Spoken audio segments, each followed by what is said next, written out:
Welcome to this explainer. Today, we're taking a highly visual approach to explore a literal digital frontier, virtual real estate. Just a few years ago, the very idea of buying land that didn't physically exist sounded completely absurd to most people. But man, today, the story is completely different.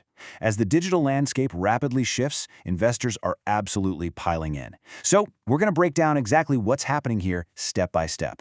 To really grasp the stakes we're talking about, consider this quote drawn right from our research.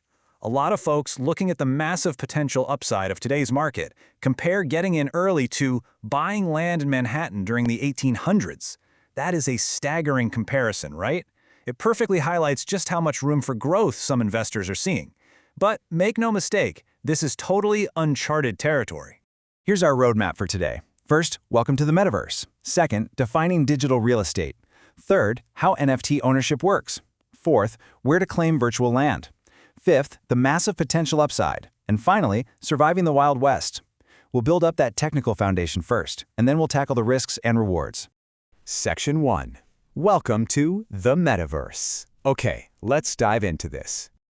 The Metaverse is essentially an alternate digital reality that combines virtual and augmented reality into a space where people can work, play, and live. Now, what's really fascinating is that this isn't actually a brand new idea. It's been bouncing around for over 3 decades. But Facebook's massive pivot recently poured absolute rocket fuel on the concept, and that brought some serious institutional investors into the space.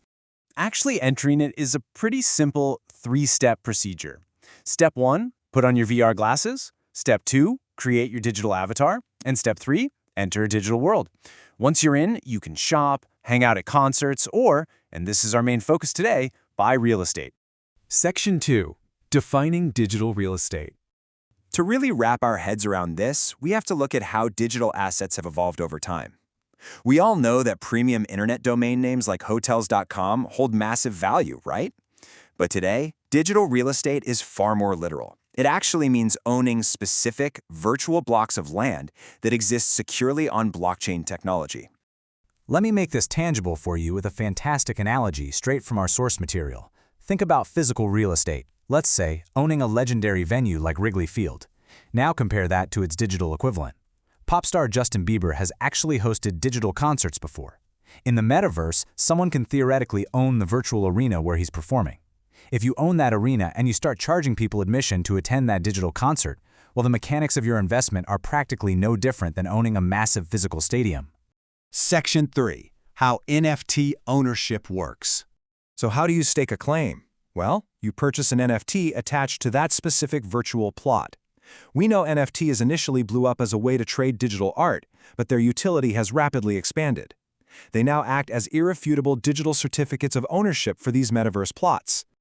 And this brilliantly illustrates the core difference. The mechanics are actually quite simple.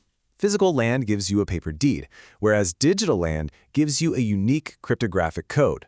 That code lives permanently on the blockchain, absolutely verifying your claim.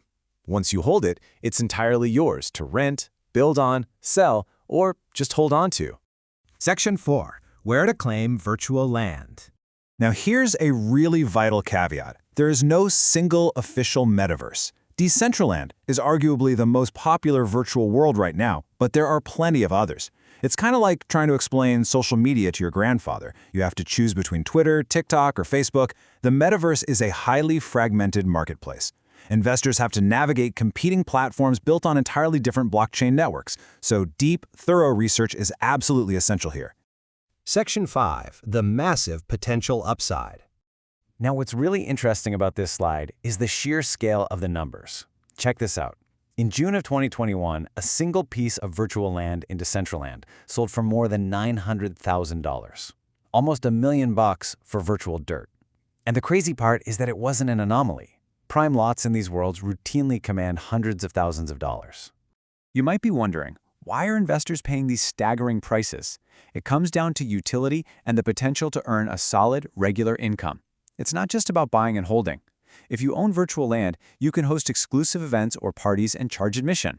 For example, American rapper Snoop Dogg hosted an exclusive party in the Sandbox to reconstruct his real-life mansion. And to get in, attendees had to hold a specific NFT that acted as a VIP pass. Beyond events, you can build a virtual house and rent it out for monthly income, or even set up a virtual art gallery, renting space to up-and-coming crypto artists so they can showcase their work to a global audience. It's a whole digital economy. Section 6. Surviving the Wild West. Okay, to fully understand this topic, we really need to balance those extreme highs we just talked about with some very real extreme lows. The biggest downside of digital real estate investing is, quite simply, losing all your money. Because the metaverse is so fragmented, the risks are heavily amplified. Consider these stark realities. In 5 to 10 years, users might completely abandon the specific metaverse where you bought your land and flock to a new one. The development company that built your virtual world, they could easily go bankrupt. Or, honestly, the entire metaverse movement might never gain steam with mainstream consumers and just die out completely. Think about it. The traditional stock market has been around for hundreds of years.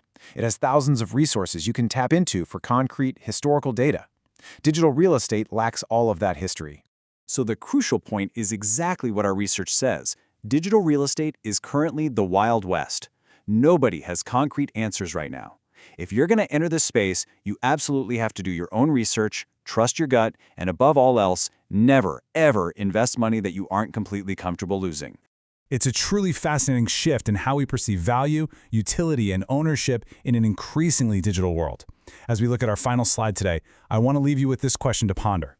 Are you ready to risk staking a claim in the digital Wild West, or will you stick to physical dirt? Thank you so much for joining me on this explainer. Keep researching, keep exploring, and keep learning.